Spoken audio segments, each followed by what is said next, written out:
Buka jadi di laut mereka untuk lewat.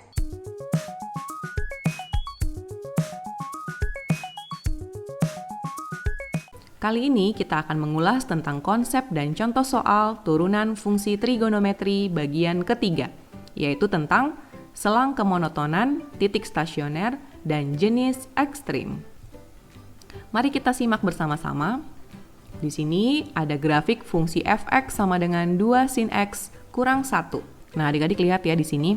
Untuk grafik fungsi f(x) sama dengan 2 sin x kurang 1 adalah grafik fungsi trigonometri ya, jadi bentuknya periodik seperti ini. Ada lembahnya, ada bukit ya, dan seterusnya. Adik-adik masih ingat grafik fungsi itu selalu bergerak dari kiri ke kanan. Pada grafik ini kita melihat ada garis yang menurun ya, seperti di sini. Nah, ini menurun ya. Kemudian ada garis yang naik. Saat dimana grafik tersebut turun ataupun naik ya, itu berkaitan dengan selang kemonotonan fungsi. Nah, sekarang kita akan melihat pengertian dari selang kemonotonan. Suatu fungsi dikatakan monoton jika fungsi tersebut naik terus ataupun turun terus pada suatu selang atau interval. Nah, seperti fungsi yang tadi saya ambil ya. Nah, kita melihat di sini grafiknya, grafik f(x) sama dengan yang tadi ya, 2 sin x kurang 1. Dan di sini yang saya ambil x-nya di antara 0 hingga 2pi. Jadi dari sini sampai di sini. Nah, kita melihat bahwa f(x) itu naik. Kalau kita lihat dari sini, f(x)-nya naik di sepanjang interval x di antara 0 dan pi per 2. Kemudian f(x) turun, ya ini turun ya.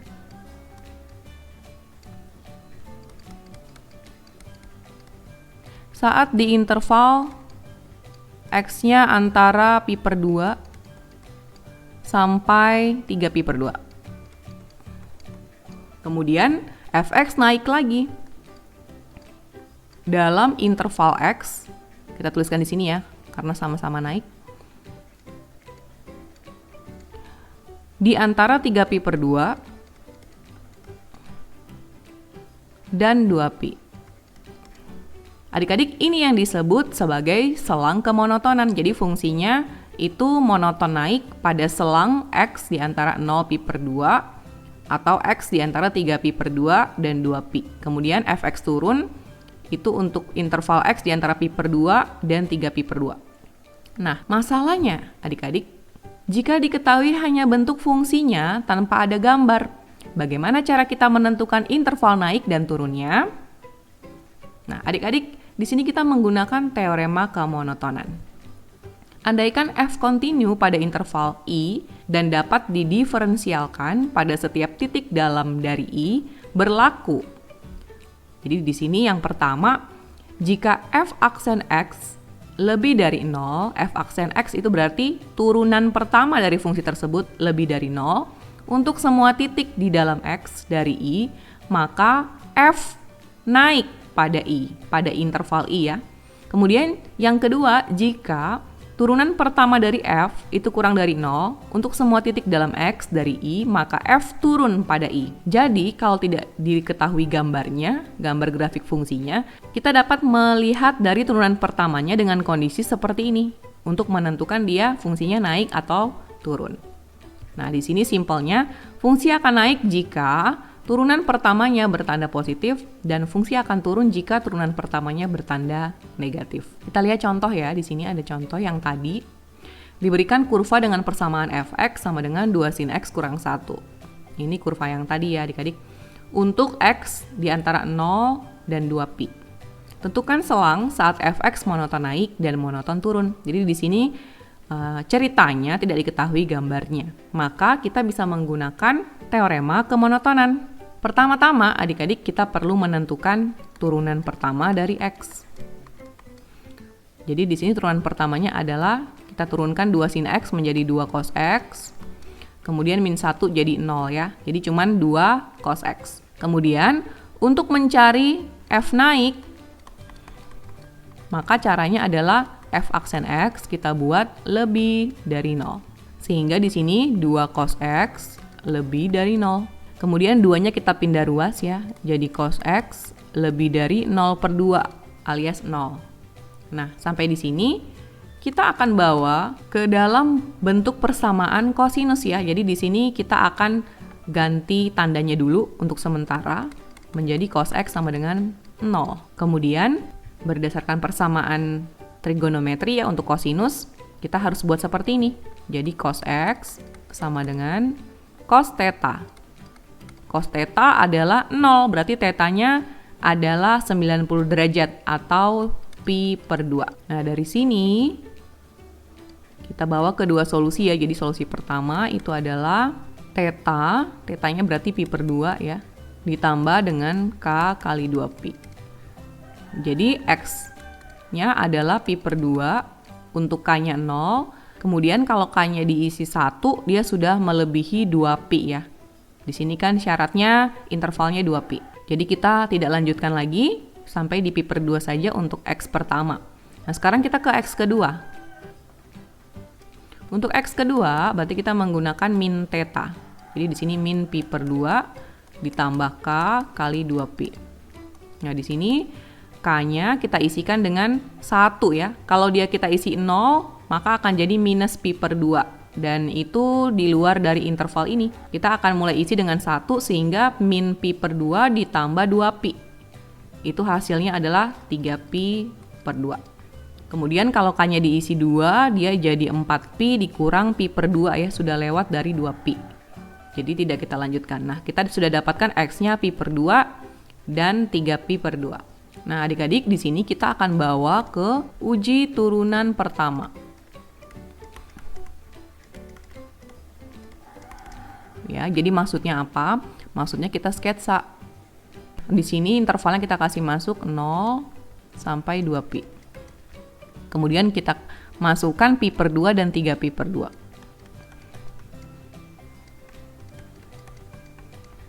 Sekarang kita lihat di sini, dengan adanya pi/2 dan 3pi/2, maka terdapat 3 daerah ya. 3 daerah ini akan kita isi dengan tanda, apakah dia plus atau min. Tanda tersebut didapat dari kita menguji sebuah nilai X. Jadi kita ambil yaitu pi ya. Nah, kita akan masukkan, kita akan uji nilai X sama dengan pi ini ke dalam turunan pertama. Makanya namanya uji turunan pertama. Nah, turunan pertamanya pi. Kita masukkan pi-nya ke dalam turunan pertama yaitu 2 cos X. Jadi 2 cos pi. Dan hasilnya adalah minus ya, minus 2 ya adik-adik ya. Karena cos pi kan minus 1, jadi minus 2. Karena tandanya minus, maka daerah di sini minus, dan daerah di kirinya positif, daerah di kanannya positif. Jadi selang-seling ya adik-adik ya, karena fungsi trigonometri itu kan periodik. Maka kita akan buat dia selang-seling. Kalau adik-adik dapat di sini positif, maka kiri dan kanannya adalah bertanda negatif. Berarti adik-adik karena ini tandanya positif, kita dapat menyimpulkan bahwa F naik itu pada interval yang bertanda positif. Berarti X-nya itu di antara 0 dan pi/2 atau X-nya itu di antara 3pi/2 dan 2pi. Kemudian kita bisa langsung saja menyimpulkan untuk fungsi turunnya, yaitu yang bertanda negatif. Jadi ini sekaligus kita kerjakan naik dan turun ya, yaitu X di antara pi/2 dan 3pi/2. Nah, inilah jawabannya adik-adik. Untuk interval atau selang saat fx monoton naik dan fx monoton turun. Ini jawabannya adik-adik. Mudah kan ya adik-adik? Nah, sekarang kita akan melihat kembali grafik fungsi fx sama dengan 2 sin x kurang 1. Nah, adik-adik, tadi kan kita sudah tahu bahwa ada selang-selang di mana fungsi trigonometri ini naik dan juga turun. Tetapi adik-adik, di sini juga kita dapat melihat bahwa ada saat-saat di mana fungsi fx ini berada dalam keadaan tidak sedang naik ataupun tidak sedang turun, yaitu ketika di sini. Di sini, di sini, di sini, di sini, dan di sini. Sebenarnya masih banyak ya adik-adik ya. Di sini juga ya. Nah, saat di titik-titik seperti ini, fungsi tersebut tidak dikategorikan sebagai fungsi yang naik ataupun turun. Karena saat fungsi tersebut berada dalam titik merah ini, ya, misalnya saja yang atas ini ya. Saat di sini, fungsi tersebut dalam keadaan berbalik ya, dari naik, kemudian berbalik menjadi turun. Nah, adik-adik sebenarnya apa sih titik ini? Atau kondisi yang seperti ini? Nah, kita akan melihat yang namanya titik stasioner. Ini pengertiannya adik-adik.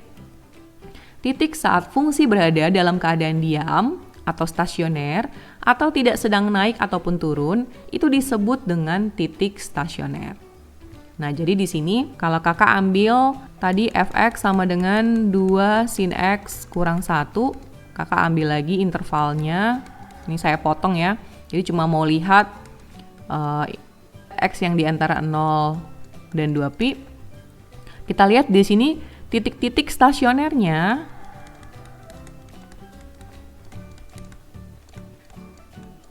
berarti adalah ini ya. Ada 2 ya. Nah, karena namanya titik berarti dia ada koordinatnya, yaitu x, y. Nah, di sini kita isi berarti x-nya dilihat dari sumbu x ya. Ini kan sumbu x. Sementara ini sumbu y. Berarti dia adalah pi per 2, 1. Jadi ini pi per 2, 1. Kemudian untuk titik yang ini, ya berarti adalah 3pi per 2, minus 3. Nah, ini adalah titik stasioner untuk fungsi fx sama dengan 2 sin x kurang 1 ketika interval x-nya di antara 0 dan 2pi. Nah, pertanyaan yang sama adik-adik, kalau tidak diketahui gambar grafiknya atau kurvanya, maka kita harus menggunakan cara lain ya. Nanti kita akan melihat bagaimana kita dapat menentukan titik stasioner tanpa melihat grafiknya. Nah, ini ada istilah lain ya adik-adik untuk titik stasioner. Dia adalah disebut juga titik kritis, atau titik balik, atau titik ekstrim. Oke, kita melihat di sini titik stasioner dari suatu fungsi fx, kalau kita misalkan dia adalah a, b, titik koordinat ya adik-adik ya, a, b. Nah, untuk menemukan a-nya, kita dapat menggunakan turunan pertama dari fungsi, kita buat sama dengan 0. Nanti hasilnya, hasil x-nya, kalau dikerjakan dapat x ya, itu adalah nilai a-nya. Nah, kemudian untuk mencari nilai b, caranya adalah tinggal nilai a ini dimasukkan ke dalam fungsi fx. Jadi dimasukkan ke dalam fungsi di sini ya, a-nya. Lalu dikerjakan dan dapat nilai dari b. Nah, adik-adik, b di sini atau ordinat dari titik stasioner suatu fungsi itu disebut juga sebagai nilai stasioner atau nilai balik atau nilai ekstrim dari fungsi fx. Jadi adik-adik kalau pertanyaannya adalah titik stasioner, maka adik-adik harus memberikan titik koordinat ya, yaitu a, b dengan cara seperti ini untuk mendapatkannya. Tetapi kalau soalnya yang ditanyakan adalah nilai stasioner atau nilai balik atau nilai ekstrim, ya pokoknya nilai ya adik-adik, maka yang adik-adik berikan adalah nilai b-nya. Tetap sih caranya adik-adik harus cari a dulu untuk mendapatkan b. Nah, kita lihat contoh di sini.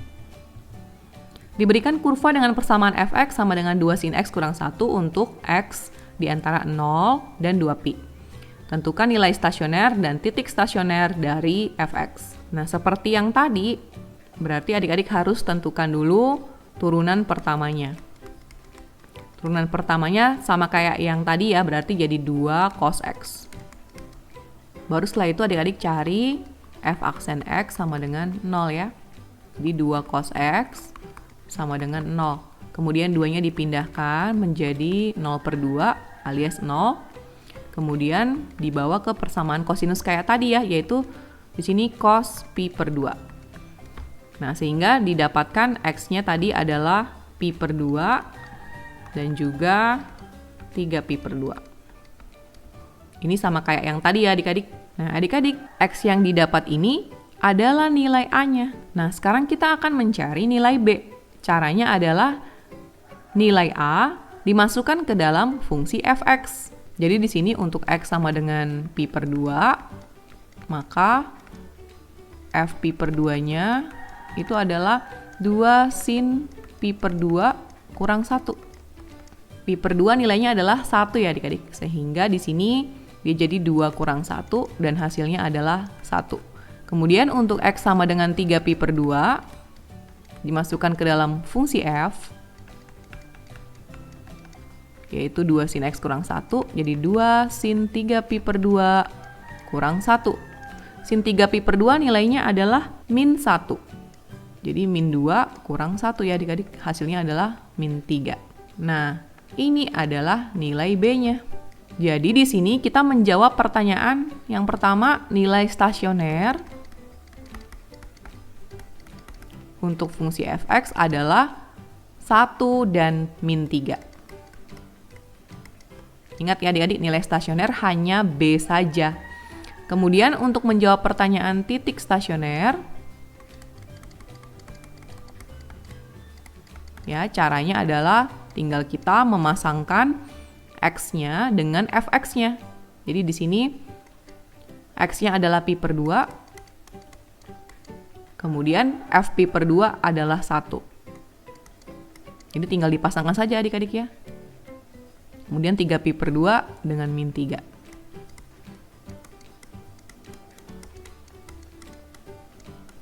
Nah, ini adalah titik-titik koordinat yang menjadi titik stasionernya. Seperti ini adik-adik ya.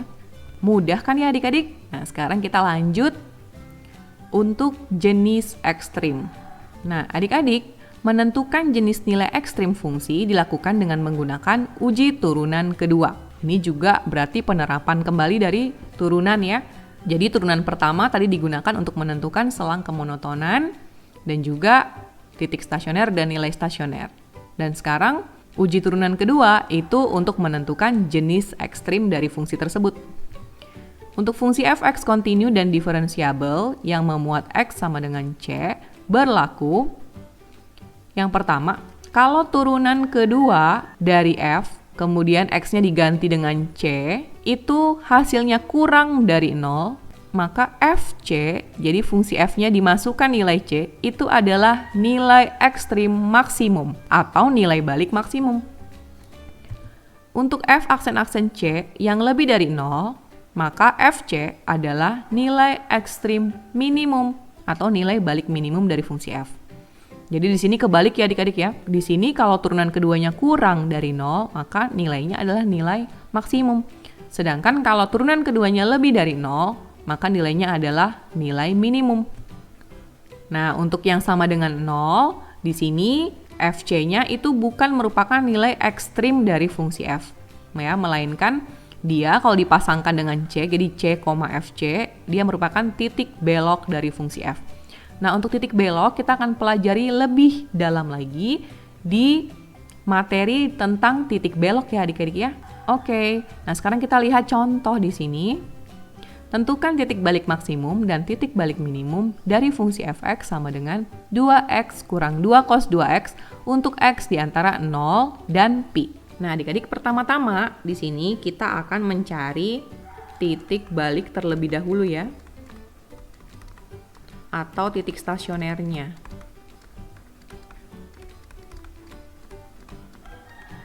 Nah, caranya ya seperti kita mau menentukan titik balik atau titik stasioner, yaitu kita cari turunan pertamanya. Jadi di sini turunan pertamanya adalah 2, turunan dari minus 2 cos 2x itu adalah positif 4 sin 2x. Kemudian kita buat turunan pertamanya ini sama dengan 0, sehingga 2 ditambah 4 sin 2x sama dengan 0. Ini adalah syarat untuk titik balik ya. Untuk mencari titik balik yaitu f aksen x dibuat sama dengan 0. Nah, kemudian kita pindah ruaskan untuk kita buat menjadi persamaan sinus. Jadi tinggal 4 sin 2x ya sama dengan min 2, udah pindah ruas ya. Kemudian 4-nya kita pindahkan menjadi min 2 per 4 alias min 1 per 2. Nah sekarang kita akan mengubahnya menjadi sin 2x sama dengan sin theta berdasarkan aturan pada persamaan sinus ya adik-adik. Jadi di sini sin 2x kita buat sama dengan sin, karena dia minus berarti kita mulai dari kuadran 3 yaitu sin 7pi per 6. Nah dari sini berarti tetanya adalah 7pi per 6 dan kita masukkan ke dalam solusi untuk persamaan sin. Yang pertama 2x itu sama dengan theta, jadi 7pi per 6 ditambah dengan k kali 2pi. Nah di sini 2x karena sudutnya 2x ya, maka x1-nya diisi dengan 2x. Sekarang kita pindah ruaskan 2-nya menjadi x sama dengan 7pi per 6 ditambah k per 2pi dibagi 2. Jadi dua-duanya itu harus dibagi dengan 2. 7pi per 6 kalau dibagi 2 hasilnya 7pi per 12. Kemudian k kali 2pi kalau dibagi 2 hasilnya adalah k kali pi ya. Nah, x-nya apa saja yang memenuhi solusi ini? Dia adalah 7pi per 12. Untuk k-nya bernilai 0. Kalau k-nya bernilai 1, maka 7pi per 12 ditambah pi. Dan itu sudah lewat dari selang yang diberikan di soal. Jadi kita tidak lanjutkan dengan k sama dengan 1, cukup k sama dengan 0. Ya, adik-adiknya masih ingat kan ya persamaan trigonometri sinus. Nah sekarang kita akan melihat solusi kedua, yaitu 2x sama dengan pi dikurang theta, yaitu 7pi per 6 ditambah k kali 2pi. Di sini kalau ini dikerjakan hasilnya adalah min pi per 6. Kenapa? Karena pi itu kan 1 pi. 1 pi itu adalah 6 per 6. Sehingga 6 dikurang 7. Hasilnya adalah min 1 pi per 6. Ditambah k kali 2 pi. Nah sekarang kita pindahkan lagi 2. Ya di sini karena perkalian jadi pembagian lagi. Seperti yang di atas ya. Jadi min pi per 6 dibagi 2 hasilnya adalah min pi per 12 ditambah k kali pi. X yang memenuhi kalau k-nya itu diisi dengan 1. Jadi min pi per 12 ditambah dengan 1 pi alias ditambah dengan 12 pi per 12. Hasilnya adalah 11 pi per 12. Untuk k yang lain sudah berada di luar selang ini ya adik-adik. Jadi didapat dua nilai x yaitu 7pi per 12 dan 11pi per 12. Nah, setelah kita dapat x-nya, kita masukkan ke dalam fungsi fx. Jadi di sini kita masukkan pertama-tama 7pi per 12 ke dalam sini ya. Jadi 2 kali 7pi per 12 dikurang 2 kali cos 2 kali 7pi per 12. Nah, ini hasilnya adalah 7pi per 6 dikurang 2 kali cos 7pi per 6. Dan ini hasilnya adalah 7pi per 6 dikurang. Nah, cos 7pi per 6 itu hasilnya adalah minus setengah akar 3. Karena dia di kuadran 3, maka bernilai negatif. Maka kalau dikalikan dengan minus 2, hasilnya adalah positif. 2-nya dicoret ya dengan setengah. Dan hasilnya adalah akar 3. Ini adalah nilai untuk x sama dengan 7pi per 12. Sekarang kita akan masukkan 11pi per 12. Jadi masukkan ke sini ya. 2 kali 11pi per 12 dikurang 2 kali cos 2 kali 11pi per 12. Dan hasilnya adalah 11pi per 6 dikurang 2 kali cos 11pi per 6. Nah, cos 11pi per 6 dia berada di kuadran 4 ya adik-adik, sehingga tandanya adalah positif dan nilainya adalah positif setengah akar 3. Sehingga dikali dengan 2, maka hasilnya tinggal akar 3 ya. Jadi 11pi per 6 dikurang akar 3. Nah, sekarang untuk menentukan apakah yang mana yang maksimum dan minimum, kita menggunakan uji turunan kedua. Yang kita perlu adalah tandanya adik-adik ya. Kalau dia dapatnya kurang dari 0 maka akan jadi maksimum, kalau dia dapatnya lebih dari 0 maka akan jadi minimum. Ya, di sini kita cari dulu turunan keduanya. Kita lihat turunan pertamanya adalah 2 tambah 4 sin 2x. Jadi kalau ini diturunkan, 2-nya jadi 0. Kemudian 4 sin 2x menjadi 8 cos 2x. Nah, sekarang kita isi deh x-nya dengan x yang didapat. Jadi ada 7pi per 12 dan nanti diisikan 11pi per 12. Kita masukkan ya, jadi 8 cos 2 kali 7pi per 12. Di sini jadi 8 cos 7pi per 6. Tadi adik-adik kita sudah dapat cos 7pi per 6 itu adalah negatif ya. Negatif dikali dengan positif, hasilnya adalah negatif atau kurang dari 0. Kita tidak perlu tahu berapa nilainya ya adik-adik ya, yang kita perlu tahu apakah dia kurang dari 0 atau lebih dari 0. Nah, karena dia kurang dari 0, maka ini maksimum ya ekstrimnya. Kemudian untuk yang 11pi per 12 ini jadi 8 kali cos 11pi per 6. Tadi cos 11pi per 6 itu adalah positif. Positif kali positif, hasilnya adalah positif. Dan ini menandakan bahwa X sama dengan 11pi per 12 ini adalah ekstrim minimum. Berdasarkan syarat pada jenis ekstrim fungsi. Di sini kita bisa menyimpulkan ya bahwa titik balik maksimum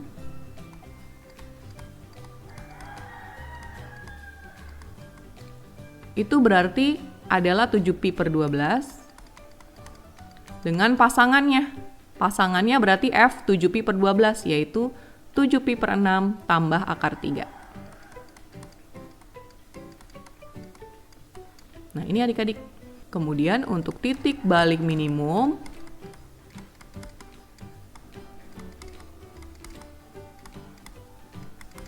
dia adalah 11pi per 12 dan pasangannya yaitu F 11pi per 12. Ini ya, 11pi per 6 kurang akar 3. Nah, ini dia adik-adik titik-titik baliknya dan jenis ekstrimnya. Di sini, titik balik maksimum dan titik balik minimum dari fungsi 2x kurang 2 cos 2x ini merupakan titik balik maksimum relatif dan titik balik minimum relatif. Kenapa disebut relatif? Mari kita lihat grafik fungsi fx sama dengan 2x kurang 2 cos 2x. Nah, jadi gambarnya seperti ini adik-adik. Kalau untuk selangnya x di antara 0 sampai pi, kita dapat tadi kan 2 buah titik balik ya. Yang atas ini adalah 7pi per 12, 7pi per 6, tambah akar 3. Sedangkan yang ini itu adalah 11pi per 12, 11pi per 6 kurang akar 3. Ini adalah titik koordinatnya adik-adik ya. Nah, ini disebut titik balik maksimum relatif. Kenapa? Karena masih ada yang lebih tinggi daripada titik tersebut. Di sini masih ada yang lebih tinggi ya. Dan di atas masih ada lagi titik balik maksimum yang lain. Makanya dia disebut relatif. Kemudian di titik ini dia disebut titik balik minimum. Relatif juga. Karena masih ada yang lebih di bawah. Ya, masih ada yang lebih di bawah dan masih banyak lagi. Cuma adik-adik, ya untuk relatifnya ini tidak perlu dituliskan juga tidak masalah sih. Ya, tetap dia tergolong sebagai titik balik maksimum dan ini tergolong titik balik minimum untuk rentangan X antara 0 sampai pi. Nah, sampai di sini ya adik-adik uraian tentang selang kemonotonan, titik stasioner, nilai stasioner, dan jenis ekstrim untuk fungsi trigonometri. Terima kasih sudah menyaksikan video ini. Salam warung matematika, matematika untuk semua.